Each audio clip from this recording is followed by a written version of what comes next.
श्रद्धा हत्याकांड में बेहद चौंकाने वाला खुलासा हुआ है। आरोपी आफताब की इंटरनेट सर्च हिस्ट्री को खंगालने पर पता चला है कि श्रद्धा की हत्या के कुछ दिनों बाद जून महीने में लड़े गए दुनिया के सबसे महंगे मुकदमे को आफताब ने कई बार देखा और पढ़ा भी। फिर इसी केस से कानून के तमाम दांवपेच के बारे में अपनी समझ को बढ़ाया। बता दें, श्रद्धा की हत्या के बाद जब मुंबई पुलिस श्रद्धा की मिसिंग केस की तफ्तीश कर रही थी, तब आफताब से कई राउंड की पूछताछ की गई थी। उस समय मुंबई पुलिस को गुमराह करने में आफताब कामयाब भी रहा था।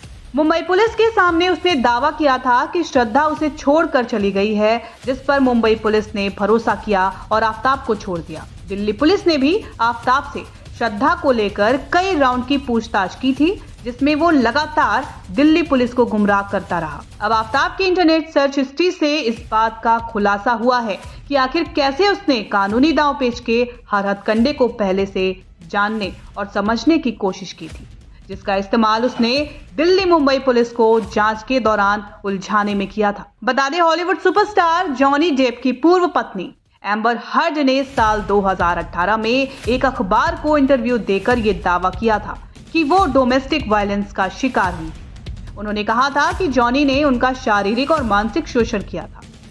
इसके बाद जॉनी ने अपनी पूर्व पत्नी पर मानहानि का केस किया था। ये केस पूरी दुनिया में चर्चा में रहा था। केस में 100 घंटे की गवाही हुई थी और जॉनी की तरफ से अदालत में मजबूत दलीलें दी गईं। इस केस को दुनिया भर में लाइव देखा गया था, जिसे दिल्ली के उसी खूनी फ्लैट में बैठकर श्रद्धा की हत्या करने के बाद आफताब भी देख रहा था। जॉनी डेप ने मानहानि के केस को जीत लिया था और हर जाने के तौर पर उसे $15 मिलियन मिले थे। बता दें, दिल्ली के श्रद्धा मर्डर केस का आरोपी आफताब तिहाड़ जेल में बंद है। आफताब ने पूछताछ में खुलासा किया कि श्रद्धा की हत्या करने के बाद उसने कुछ देर आराम किया। उसके बाद उसी रात श्रद्धा की बॉडी के कुछ हिस्सों के टुकड़े किए और बाकी हिस्सा उसने छोड़ दिया। फिर अगली सुबह बॉडी के बचे हिस्सों के टुकड़े किए।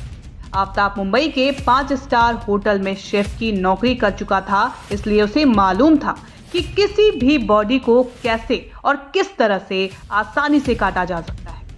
वो अलग बात है कि इस बार वो किसी जानवर का नहीं बल्कि अपनी खुद की गर्लफ्रेंड की लाश के टुकड़े कर रहा था। बॉडी के टुकड़े करने के लिए उसने आरी समेत कई धारदार हथियारों का इस्तेमाल किया था।